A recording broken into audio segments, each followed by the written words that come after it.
Varicose veins కి సరైన చికిత్స కోసం సంప్రదించండి ఎవిస్ హాస్పిటల్. నమస్తే రమ్మగారు. నమస్తే జయ. రమ్మగారు, గడప దగ్గర ఏ వస్తువులు పెట్టొచ్చు, ఏ వస్తువులు పెట్టకూడదు? గడప అంటే వీధి గుమ్మం, అంతే. మండిగం, ద్వారబంధం, మన ఇంటికి ముఖం. అది ముఖద్వారం అంటాం కదా మనం. ఇప్పుడు ముఖద్వారం మన మొహం మీద మనం మసి పూసుకుంటాము, పుయ్యం. ఏం చేస్తాము? చక్కగా శుభ్రంగా ఉంచి శరీరం ఎలా ఉన్నా, శరీరం దుమ్ముగా ధూళిగా ఉన్నా కనీసం మొహమైనా కడుక్కుని ఫ్రెష్గా ఉండాలని అనుకుంటాం. ముఖాన్ని ఎట్లా చూపిస్తాము ప్రజలకి, మన ఎదుటి వాళ్ళకి, అట్లా గుమ్మాన్ని చూపించుకోవాలి. గుమ్మం ఎప్పుడూ శుభ్రంగా ఉంచుకోవాలి. బూజులు పట్టనివ్వకూడదు. గుమ్మాల దగ్గర బూజులు పడితే అది ఇంటికి దరిద్రం. ఎందుకంటే ఎవరైనా రాగానే ముందు గుమ్మం పక్కన ఉన్న బూజే కదా కనపడుతుంది. మండిగని చక్కగా పసుపు రాసి బొట్టు పెట్టి ఉంచుకోవటం. శుక్రవారం గుమ్మాలు కడిగి నీట్గా పసుపు రాసి బొట్టు పెట్టుకోవటం. రోజు గుమ్మాలు కడుక్కునే వాళ్ళు మంచి మాటే. ఈ కిందే కాకుండా పైనంతా కూడా బూజులు అవి లేకుండా ఉంచడం. ఏవైనా చక్కగా తోరణాలు అవి అలంకరించి ఉంచుకోవటం, అంటే శుభస్కరంగా కనపడేటట్టు. పండగలు అప్పుడు మామిడి మండలు, తర్వాత బంతిపూలు, తర్వాత ఏమో మన ఉగాది పండగ అప్పుడు వేపాకులు పెడతామా. పండగ వెళ్ళిన 3వ రోజున తీసేయండి. అవును. ఆ ఎండిపోయిన ఆకులు అవి ఉంచుకోవద్దు. గుమ్మాలకి పక్కగా చీపుళ్ళు చేటలు పెట్టకూడదు. ఇప్పుడు వాకిలి గుమ్మం ఉందే, వాకిలి గుమ్మానికి లోపల తలుపు పక్కన అక్కడేం పెట్టద్దు. చీపుళ్ళు పెట్టకూడదు. వాకిట్లో నుంచి రాగానే చెప్పులు గుమ్మం ఎదురుగుండా వదిలిపెట్టపోకండి. పక్కన వదిలిపెట్టుకోవాలి. గుమ్మంలో చెప్పులు విడవటం, కాళ్ళు తుడుచుకునే పట్టా మీద చెప్పులు విడిచేసేయటము అలాంటివి చేయొద్దు. అది ఇంటికి దరిద్రం కాదు, ప్రధానమైనది అశుభ్రత. ఒక మంచి ఫీల్ ఉండదు. నేను చెప్పిందే సింపుల్. ఏదైనా వాసి చేతికి అంటితే అది ఏం చేస్తాం? మొహానికి రాసుకుంటామా మనం? రాయం. కాబట్టి ఇంక అది చేయకూడదు. ఎప్పుడూ వాకిలి గుమ్మం శుభ్రంగా ఉంచుకోండి. దానివల్ల ఇతరులకి మన మీద ఒక గుడ్ ఇంప్రెషన్ ఉంటుంది. మనకి ఇంట్లోకి వచ్చేటువంటి పాజిటివ్ వేవ్స్ బాగా పాజిటివ్గా వస్తాయి. తరచుగా వాకిలి గుమ్మము, తలుపులు శుభ్రంగా తుడిచిపెట్టుకోవాలి. బూజు దుమ్ము లేకుండా చేసుకోవాలి. చెప్పులు, చాటలు, చీపుళ్ళు అలాంటివి పెట్టద్దు. తర్వాత గుమ్మానికి తాళాలు అవి తగిలించద్దు. గుమ్మాలకి ఇప్పుడు ఈ వాకిలి గుమ్మాని కాదు, లోపల గదుల్లో గుమ్మాలకు కూడా తాళాలు తగిలించే అలవాటు ఉంటుంది కదా.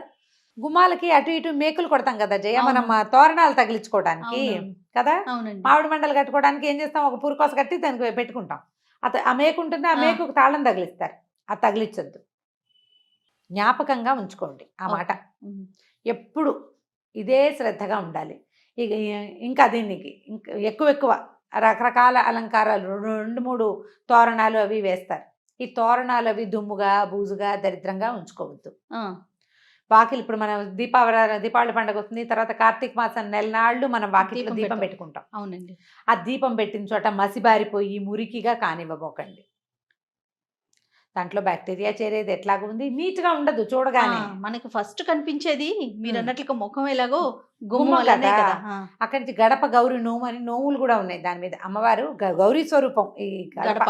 అవునవును. అందుకని ఏం చెప్తారు పెద్దవాళ్ళు? గడప మీద నుంచోవద్దు, మండిగ మీద నుంచోకూడదు, మండిగ మీద కూర్చోకూడదు, వాకిలి గుమ్మాల మీద కూర్చోకూడదు. గుమ్మం మీద కూర్చునే సరుకులు గౌరీదేవిని ఎత్తి మీద కూర్చున్నట్టుగా చెప్తారనమాట. అదంతా సేఫ్ కాదు. ఈ ఇంటికి ఆధారం గుమ్మం. మన ఇంట్లోకి వచ్చేటువంటి పాజిటివ్ ఎనర్జీకి అదే ముఖద్వారం, అదే దారి. మన ఇంట్లో నుంచి బయటికి వెళ్ళే నెగిటివ్ ఎనర్జీకి కూడా, లేదా పాజిటివ్ ఎనర్జీ కూడా అదే దారి. సో నెగిటివ్ ఎనర్జీ బయటికి వెళ్ళిపోవాలి, పాజిటివ్ ఎనర్జీ లోపలికి రావాలి కదా. ఆ శ్రద్ధ వహించండి. సాయంకాలం పూట ఏదైనా దీపారాధన చేసుకునే అలవాటు ఉన్నవాళ్ళు అగరబత్తులు అవి వెలిగిస్తామా, లేదా ధూపం వేసుకుంటాము, సాంబ్రాణి ధూపం వేస్తాము. ఒక ఆవు పిడక వెలిగించి దాని మీద కొంచెం వేప పొడి అవి వేస్తే మంచి ధూపం వస్తుంది. గుమ్మంలో చూపించడం అలవాటు చేసుకోండి. ఈ రోజులు ప్రస్తుతం మనం ఉన్న పరిస్థితుల్లో ఇలా పిడక పొగలు అవన్నీ కూడా మనకు ఆరోగ్యానికి మంచి బట. బ్యాక్టీరియాని, తర్వాత వైరస్ని అవి తొలగిస్తాయని చెప్తారు. ధూపం వేసినప్పుడు తప్పకుండా గుమ్మాలకి చూపించాలని చెప్తారు. అలవాటు ఉంటే చేసుకోండి. లేకపోతే ఏ పండగలప్పుడో ధూపం వేస్తాం, ఇల్లంతా ధూపాలు వేసే వాళ్ళు ఉన్నారు కదా, అప్పుడు కొంచెం వాకిట్లో తప్పకుండా ఈ గుమ్మానికి ధూపం చూపించాలి. దీపారాధన అవి గుమ్మం మీద పెట్టకూడదు. తర్వాత అగరత్తి పుల్లలు వెలిగించి గుమ్మం కొసల్లో దోపి పెట్టుకోకండి, అట్లా చేయకూడదు. మన ముఖానికి ఏమేమి చక్కగా చేసుకుంటామో అలా గుమ్మాన్ని అలంకరించి ఉంచుకోండి. ఆ గుమ్మమే మన ఎనర్జీకి మూలము అని. గుమ్మం తొక్కకూడదని, తొక్కకూడదు. గుమ్మం యువతల నుంచి డబ్బులు దాటేటప్పుడు అలాంటివి ఇవ్వకూడదని. దాటేటప్పుడు గుమ్మం దాటి లోపలికి వెళ్ళాలి. ఆ. గుమ్మం మీద కాలేసి వెళ్ళకూడదు. ఆ, పిల్లలకి నేర్పించాలి. గుమ్మాలు దాటినప్పుడు ఒక వేడుక కూడా చేస్తాం. గడపలు దాటితే గారెలు పోస్తారు పిల్లలకి అవునవునవును. కదా. బోర్ల పడితే బొబ్బట్లు, గడపలు గడపలు దాటితే దాటితే గారెలు. గారెలు. కాబట్టి దాటాలి. దాటటం మనం దేవాలయంలో కూడా గుమ్మం దాటి వెళ్తాం. దండం దండం పెట్టుకుని గుమ్మం మీద నుంచి అవతలకి పెద్ద పెద్ద గుమ్మాలు కూడా ఒక్క జంపు చేస్తూ ఉంటాం మనం. అవునండి, అవును. అట్లా గుమ్మం మీద కాలు వేయకూడదు. ఆ నియమాన్ని ఉంచుకోండి, నేర్పించండి. ఇవి పురాతన కాలం నుంచి వచ్చే సంప్రదాయాలు. పెద్దవాళ్ళు ఏదైనా చెప్తే దానికి ఒక కారణం ఉంటుంది. దాన్ని గౌరవించండి. ఓకే. మన ఇంటి గడపని గౌరవించకపోతే మనం గౌరవాన్ని పొందలేకపోతాం.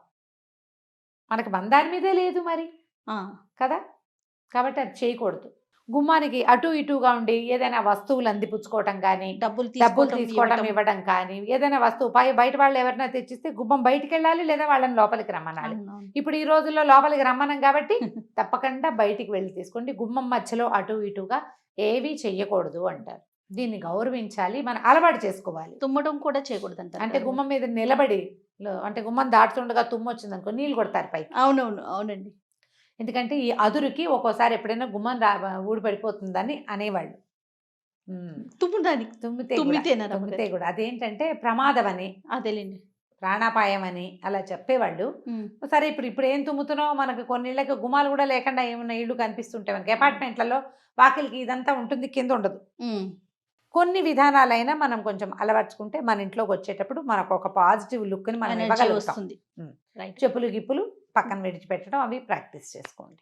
గుమ్మానికి అటు ఇటుగా ఉండి ఏదైనా వస్తువులు అందిపుచ్చుకోవటం కానీ, డబ్బులు తీసుకోవడం తీసుకోవటం, ఇవ్వడం కానీ, ఏదైనా వస్తువు బయట వాళ్ళు ఎవరైనా తెచ్చిస్తే గుమ్మం బయటికి వెళ్ళాలి, లేదా వాళ్ళని లోపలికి రమ్మనాలి. అవునవును. ఇప్పుడు ఈ రోజుల్లో లోపలికి రమ్మనం కాబట్టి తప్పకుండా బయటికి వెళ్ళి తీసుకోండి. గుమ్మం మధ్యలో అటు ఇటుగా ఏవీ చెయ్యకూడదు అంటారు. దీన్ని గౌరవించాలి, మనం అలవాటు చేసుకోవాలి. తుమ్మడం కూడా చేయకూడదు అంటారు అంటే కదా. గుమ్మం మీద నిలబడి అంటే గుమ్మం దాటుతుండగా తుమ్ము వచ్చింది అనుకో నీళ్ళు కొడతారు పైకి. అవునవును, అవునండి.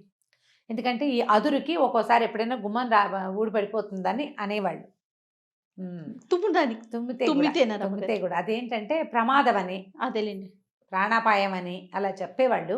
సరే ఇప్పుడు ఏం తుమ్ముతున్నావు, మనకు కొన్ని ఇళ్ళకి గుమ్మాలు కూడా లేకుండా ఏమన్నా ఇళ్ళు కనిపిస్తుంటాయి. మనకి అపార్ట్మెంట్లలో వాకిలికి ఇదంతా ఉంటుంది, కింద ఉండదు. కొన్ని విధానాలైనా మనం కొంచెం అలవర్చుకుంటే మన ఇంట్లోకి వచ్చేటప్పుడు మనకు ఒక పాజిటివ్ లుక్ని మనం ఎనర్జీ ఇవ్వగలుగుతాం. వస్తుంది. రైట్. చెప్పులు గిప్పులు పక్కన విడిచిపెట్టడం అవి ప్రాక్టీస్ చేసుకోండి. రైట్ అమ్మగారు. నమస్తే. నమస్తే.